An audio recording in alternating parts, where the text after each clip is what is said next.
Hi ఈరోజు day 3. ఈ book start చేసి ఈరోజు 3వ రోజు అవుతుంది.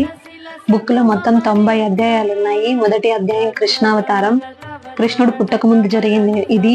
అంటే భూదేవి ఈ రాక్షసుల వల్ల ఎక్కువ విసిగిపోయి బ్రహ్మదేవుడి దగ్గరికి వెళ్తుంది. అది కూడా ఒక ఆవు రూపంలో వెళ్ళి ఏడుస్తుందంట. భూమి మీద రాక్షసులు ఎక్కువ అయిపోయారు, నేను భరించలేకపోతున్నాను, ఖచ్చితంగా నాకు ఒక సహాయం కావాలి అనేసి బ్రహ్మదేవుడి దగ్గరికి వెళ్ళి ఆయన కోసం వేడుకుంటుందంట. బ్రహ్మదేవుడు తాను ఏం చేయలేక విష్ణు దగ్గరికి వెళ్ళి విష్ణు కోసం, అంటే విష్ణు సహాయం కోసం కోరుకుంటారు. దగ్గరికి వెళ్ళి అంతమంది దేవతలు వేడుకున్నా సరే విష్ణువు రానే రాడంట.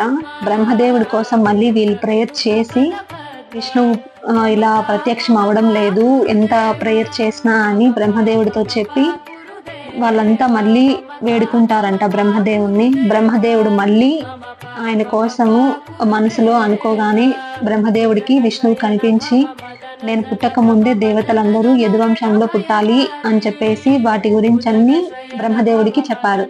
చెప్పిన తరువాత బ్రహ్మదేవుడు మళ్ళీ వచ్చి వీళ్ళందరికీ చెప్పి, మీరు ఇలా జన్మించాలి యదువంశంలో అని చెప్పేసి చెప్పడంతో దేవతలందరికీ ఒక క్లారిటీగా అర్థమైంది. ఆయన వంశంలోనే దేవతలందరూ పుడతారనమాట. అది చెప్పిన వెంటనే బ్రహ్మదేవుడు మాయమైపోతారు. దాని తర్వాత